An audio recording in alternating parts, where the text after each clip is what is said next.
Oh, hi Marks! So nice to have you here on my channel. I'm Elvira and I'm an aspiring pro wrestler. I have a confession to make.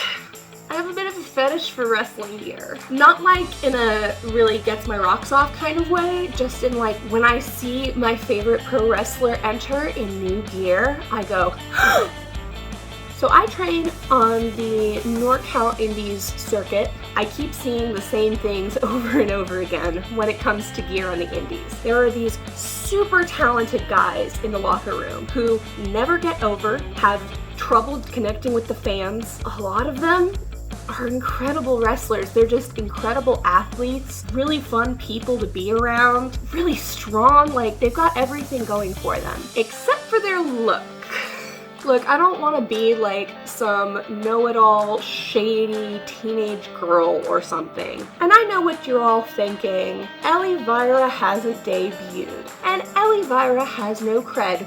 Well, that is where you're wrong. I kind of know what I'm talking about when it comes to gear, because not only am I an aspiring pro wrestler and huge gear mark, I'm also a cosplayer. I've been cosplaying since I was 13. I've been through a lot of competitions, I've put a ton of different looks together, and I know how important looking a specific way can be towards making you feel like you're embodying the character you want to present. So today I wanted to discuss my personal pet peeves when it comes to gear. These gear problems are everywhere. Regardless of your level of experience, whether you are a student who's still looking forward to your debut, or if you're on WWE's roster, I hope that what I'm about to talk about makes sense and is helpful to you. I designed a lot of gear for my friends on the Indies up here. Basically, whenever one of my fellow students is getting ready to debut and they're looking to get some gear made, they talk to me, including recent AEW Dark debut, Brooke Havoc. Hope she doesn't mind me name dropping her. I designed, drew, and made her that gear that she was wearing on Dark. And I just gotta say, I'm so proud of her, and I'm proud of myself for making her look like the star that she is. That gear on her, with her physique, fire. But anybody can put on a pair of black tights or trunks and say that they're a pro wrestler. What's going to make you look and feel like a pro wrestler to the audience is a completely different story. Okay class, you ready to hear 5 things that your gear should do for you? Well, get out your pencils and your paper because there will be a test. Number 1, your gear should fit you properly. That means nothing baggy in weird places, nothing so tight that you're gonna have trouble leaning over, nothing so precariously tight that it could rip or split in the middle of your match. Listen, you wanna be known for your wrestling. You don't want to be known for your wardrobe malfunction. Your gear should fit you properly. And I don't mean it gets on and zips up kind of fits you. If you're pulling on a singlet or some pants and all the rest of your flesh is rolling out over the edges of it, it doesn't fit you, my friend. You need to get a size up. Gear should not be pushing you out in strange directions. It should not hold you in too much to the point where you can't bend over or lift your arms. Gear needs to be, at the very least, functional for you when you're in the ring. And that means it shouldn't be baggy, it shouldn't hide your physique, it should accentuate the parts of your body that you like. The right cut of gear can make you look taller, it can make you look thinner, and it should draw attention away from the parts of your body that you might not like as much or not want to have be the focus. I know a lot of guys on the Indies that no matter what they're wearing, they'll put a t-shirt on over it because they're self-conscious about their stomach or their love handle. And I'm like, dude, you putting on that t-shirt completely covers your pecs, it completely covers your arms, and you are built, you are fierce, you look freaking strong. If you come out there in an oversized t-shirt, nobody is going to buy that you are a strong and capable wrestler. You should be wearing a fitted shirt at the very least. And better yet, they just got their gear cut to have a higher waist. Those love handles wouldn't be a problem. They'd get smoothed out by the fabric. Conversely, if you've got an amazing physique and your gear isn't showing it off, you are not utilizing all of the tools in your toolbox. Keep in mind, fit is a big issue, even for pros. Oftentimes, when a wrestler loses or gains a bunch of weight, they come out in the gear they've already been wearing and it does not fit. If it's super tight and it's squishing on you, that means that all of the seams that are holding that garment together are stretching to their limits. We've all seen it happen before. Somebody gets in the ring, they go for their big move, and their pants split down the back. It is embarrassing, but it is completely avoidable if you're getting quality made gear that's actually made for your measurements, for your body, and for what your body needs when it's in the ring. If you're wearing trunks that have big, baggy, empty areas in your crotch area, that is not a good look, and it will be very distracting in the ring. I mean, listen, Daniel Bryan is my all-time favorite wrestler, and I've seen his so don't be like that. Get some good gear that fits you real well and test it before you get in the ring. Another sign that your gear is not fitting you properly, if you have to mess with it constantly during your match, you gotta get that edited. I don't want to see you pulling up your pants all the time. I don't want to see you pulling stuff up off your arms unless it's part of the story of your match. And for God's sake, I never ever want to see you pulling a wedgie out of your butt crack. This is actually a pet peeve I inherited from my wrestling senpai, Kimberly Diamond. I made myself a beautiful Dragon Ball Z leotard, and I loved the fit of it so much. I loved how I looked at it, and the second I tried to roll around in it, I felt the cheeks get exposed. When Kimberly Diamond saw me rolling around in that Dragon Ball Z getup and constantly pulling the fabric out of my butt, she was like, "Just don't, girl. Leave it there. It may be uncomfortable, but at least you won't look sloppy." And that's it. If you're constantly pulling up your top or adjusting your pants, you're gonna look sloppy. You're gonna look underprepared. It's not gonna make you look strong, and you're a pro wrestler. You should look strong. All right, let's move on to number 2. Your underwear should be completely covered by your wrestling gear. I know. It seems like the most obvious thing, but it is not. And I see this happening on AEW, on Impact, on WWE, and I just cringe every time I see it. It completely takes me out of a match when I'm watching two athletes giving it their all, and all of a sudden one of them leans over, and out from behind his tights peeks some strange looking underwear. Listen, you can't always predict what's going to happen. Sometimes somebody's going to grab your tights too hard when they're going for their suplex or something, and things are going to get out of place. And that's totally understandable.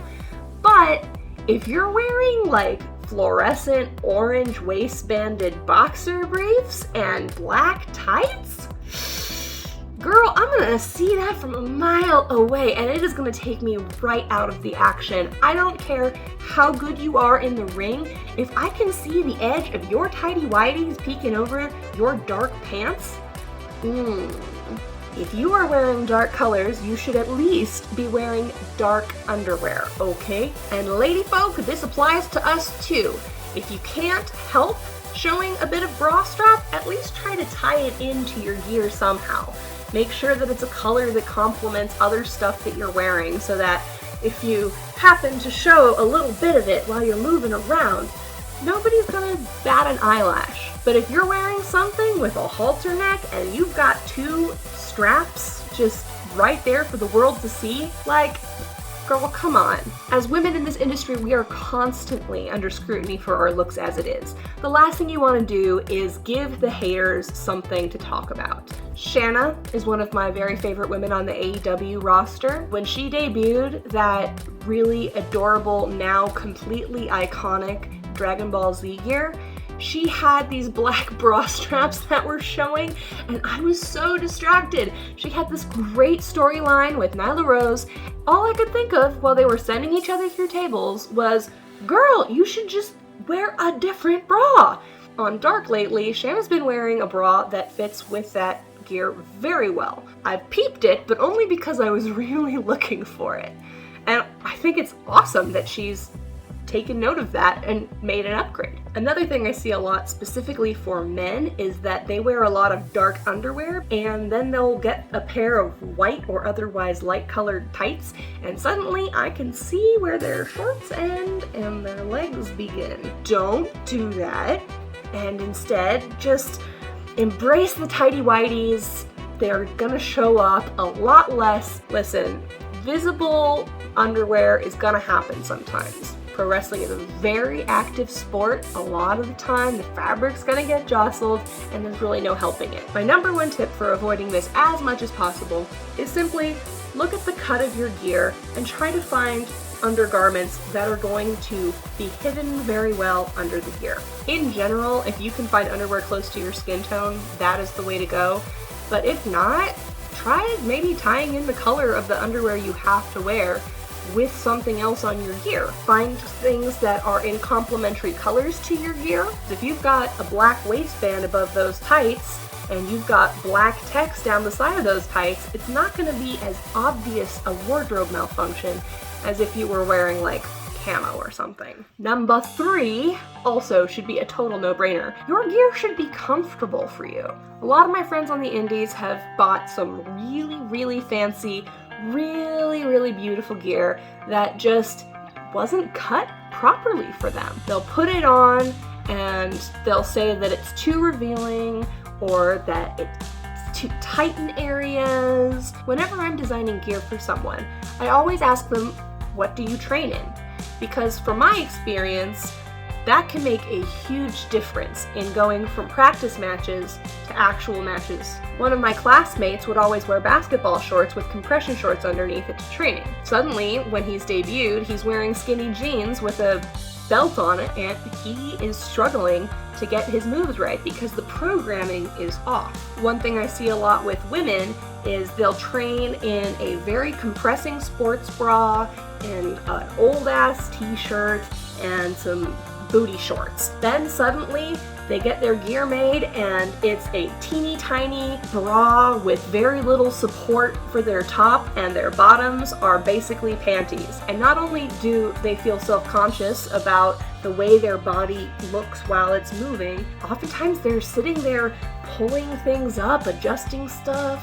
Personally, I've tried training in a bunch of different types of things, and for the most part, I find that during training, I'm most comfortable in a singlet. Are my performance singlets cut exactly the same way?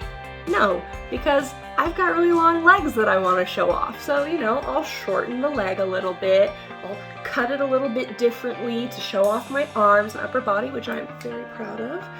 But for the most part, I don't want to deal with the difference between a one piece and 2 pieces of clothing. I see a lot of people that want to wrestle in like head to toe pleather or vinyl bodysuits. You don't know what it's like until you've been there to sit in one of those things for like 5 hours. Oh no, honey, no. I'm a cosplayer. I have been there. I had this black vinyl bodysuit cosplay as Nia from Gurren Lagann, and I wore that thing 2 days in a row. Not only was it really hard to use the bathroom, it was really hard to walk in. I was overheating and sweating the entire time, and it got really stinky too. And afterwards, I basically had to scrap it because there was no good way to wash it such that I could get the smell out of it. Oh, cringe. But as a pro wrestler, you're constantly working with other people and having to touch their bodies. So the last thing you want is to be stinky. Getting something that's easy to wash is really a great idea in that way. And also something that's not gonna make you schwitz, because if you are dripping in sweat just by sitting in an air-conditioned locker room, how bad are you gonna be sweating when you get in the ring and have to start doing cardio? Conversely, I know a lot of women who basically wrestle in a bikini and they're constantly cold and they're running around backstage with a big fluffy overcoat on them. But comfort isn't just about fit. It's not just about hot and cold. It's also about materials a lot of the time. If you're wearing something that doesn't have a lining, that can add to discomfort. If you're wearing something made out of that super trendy right now, two-way sequin stuff where if you push it one way, it's one color, you push it the other way, it's another color. Like if you're you're wearing that and it's between your legs and it starts to shift, those sequins are gonna rub up and down your body, and that stuff will catch on everything. I've also heard a lot of people say they don't like the touch of velvet, so if you're going to get your gear made in velvet, make sure you've actually touched the fabric you're getting your gear made out of first. If you've got gear with a zipper, for example, and that zipper's got that little sharp edge and it's cutting into the back of your neck, how are you gonna give a promo? How are you gonna do anything in the ring if you've got this thing that's like constantly nagging at you? Whenever I've got an issue with an area chafing, just throw a band-aid on the inside of the thing. No one's gonna see it and it'll make you feel so much better. Because I don't wanna see you going Number 4, your gear should tell me within 3 seconds of you stepping between those curtains exactly who your character is. You have a lot of tools that you can work with to try to get your character over. What you enter to, music-wise, is a big one. Whether or not you're actually interacting with the fans and how you're doing that, of course. I want to know, are you crazy and just escaped an insane asylum? Are you sporty and have a mat wrestling background? Are you flamboyant? Are you quiet and reserved? Are you sporty but came from basketball? Are you methodical? Are you old school? Are you new school? Are you going to be flying through the air? Your gear could tell me that in seconds if it's designed correctly.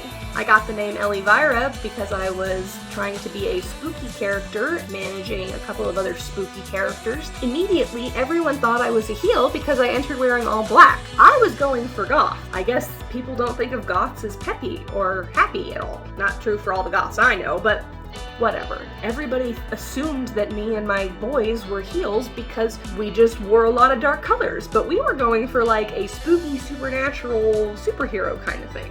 So we had to work on that. If the announcer calls out Marina Tsunami, the Millennial Mermaid, and I walk through those curtains looking like this, the kids are gonna get it, the adults are gonna get it, the reference point is communicated. Keep in mind that when you're on a promotion poster, people aren't gonna have any idea what music you're entering to, they're not gonna see you interact with the fans. They can get a sense of like if you're scowling, or if you're peppy, or if you're kind of stoic. This one I'm coming at from the perspective of a fan. What's going to make them want to come see you, specifically you, your match, is whether or not they can tell anything about you from that single poster.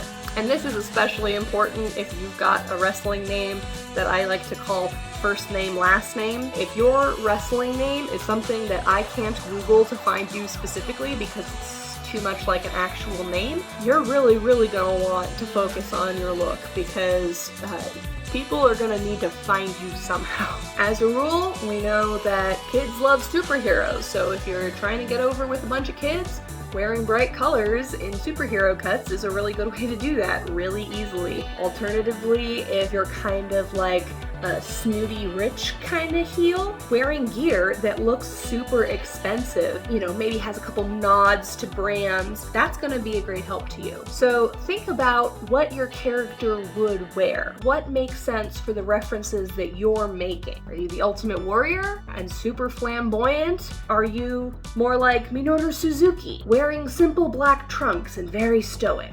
Or are you Charlotte Flair wearing a robe based on the one your dad entered in? And we see this all the time. The guys that get over the most are the guys that you can tell immediately what they are trying to go for. It would be weird to see someone like Luther, who usually wrestles in like a straitjacket thing, coming out looking like FTR. Those guys are very old school, so they wear the short trunks and they wear the boots. And it would be very weird for them, since they are old school, to come out wearing something like the guys in Private Party, because Quinn's got those tails. It shows you that he's there for a good time. He's very often in bright colors and dyeing his hair cool colors. And all of that says to us, I could cheer for that guy. And I should expect him to do something crazy off the top rope, because those tails, when he's spinning, whew, Love it. And you know there's a reason all these pros are getting their gear updated every time they turn heel or turn face or whatever. Sometimes you just got to keep evolving. Number 5, last and certainly not least, probably most importantly, your gear should set you apart from everybody else in the world, and it should help you get over. Sounds very difficult, but trust me, it's actually not that hard. Even if you're buying pre-made stuff, you can get something pre-made and simple, and you can alter it and change it. It just needs to make sense for your character. If you look completely unique, you are already a brand. You will have a draw that nobody else can claim. I hear this complaint all the time from the guys in the locker rooms where I'm hanging out. Oh, I don't know why I'm not getting pushed. I'm here all the time. I'm working ring crew, show up to every practice. I'm putting in my time. I'm paying my dues. Why am I not getting these shots? And I'm like, dude, you're wearing black tights with a white cross on them. Like, anybody can enter in plain black tight and a hoodie or some sort of combat boots, military gear. I've seen some guys show up to their big break wearing old cargo pants and a ripped up t-shirt and Converse shoes and thinking that this is gonna get them over. Like, no shade to you personally if that's what you've been wearing for your performances, but like, I'm gonna assume that you're lazy, that you don't care, that you don't know what your character really is, and maybe that you're a backyarder.